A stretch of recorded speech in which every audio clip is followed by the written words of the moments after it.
The new Premier League season kicks off in England this weekend as we welcome in Craig Burley, Shaka Hislop and Ian Darke as is tradition. Now brace yourself, folks. Brace yourself for a photograph that's going to come up on your screen where Ian Darke was... There this it was is! the picture. There it is! There it is, look at that!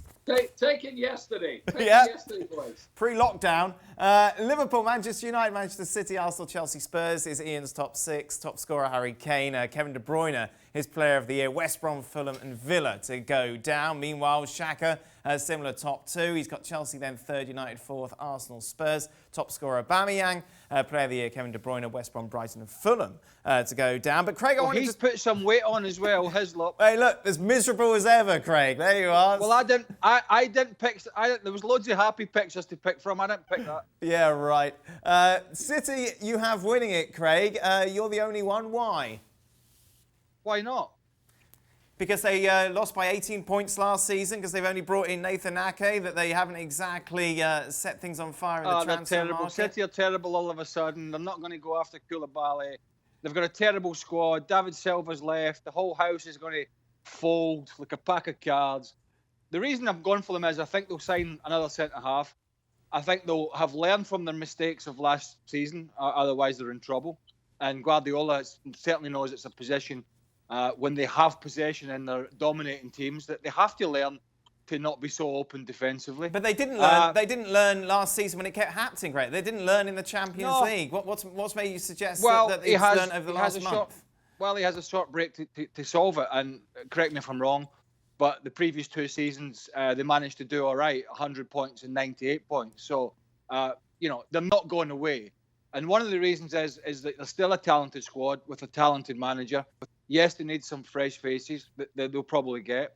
But the other reason is not that Liverpool are bad, but I think to continue with that, to raise your performance above what they did last year or even keep it at that level, I think is going to be hugely difficult. City did it for a couple of seasons and then folded to, 81 or 82 points or whatever it was last year. So it is difficult to reproduce that, Dan. And I think for that reason, that's why I'm going to go for City, because they were kind of embarrassed somewhat by some of their defending this year. And I think they will have the grit in the teeth again because they have a purpose about them. Liverpool gave them a smack in the mouth last year. And I think from that perspective, City will be better. And then you ask the question, can Liverpool reproduce that magic for another 12 months? And I think that'll be difficult. That's why I've gone for City. Ian, you've got City third. Yeah, absolutely. I think Manchester United with Bruno Fernandes, and I still think they might get Jadon Sancho improved a lot. In fact, Fernandes hasn't lost a league game yet in a Manchester United shirt. I think they could finish second. I don't go with Craig at all about Manchester City. I don't see why they're favourites. They lost 9 times in the Premier League last season. What's changed so much in their DNA? I think there's something in their mentality where they do slip up. Yes, they're a great side when they're really on song, but they've got a lot of convincing, I think, of the neutrals to do, that they can grind it out week after week in the way Liverpool did. Liverpool, Klopp calls them his mentality monsters. Yeah, there are nagging doubts. The defence hasn't looked great since they won the title. But I think once it starts all over again, I think Klopp's going to be really wound up to foil Pep Guardiola again in Manchester City and to do it all over again. So for the third year running, I'm going to Liverpool to win the title. Now, I take Craig's point. Might not be so easy when they're now defending it. Shaka, you've gone for Liverpool. Yeah, listen, I think Liverpool showed last season that they were quite easily the best team in the league. 18 points, the difference between them and City, and keep in mind how, by their own standards, how poor they were after the lockdown.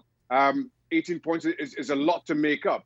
The only way I see Liverpool slipping up is if there's a long-term injury or two to their front three, which is a possibility given how consistent Jurgen Klopp has been able to call them over the last 2 seasons. But do I think that Liverpool, is it more likely that there's a long-term injury to their front three or to Kun Aguero for City, which I think is a bigger blow for Manchester City than it would be for Liverpool? I go Kun Aguero. I just feel there's just too much of a swing to see City eclipse Liverpool. Well, thank you very much for watching ESPN on YouTube. For more sports highlights and analysis, be sure to download the ESPN app. And for live streaming, premium content, and let's not forget as well, ESPN FC 7 days a week. Subscribe to ESPN Plus.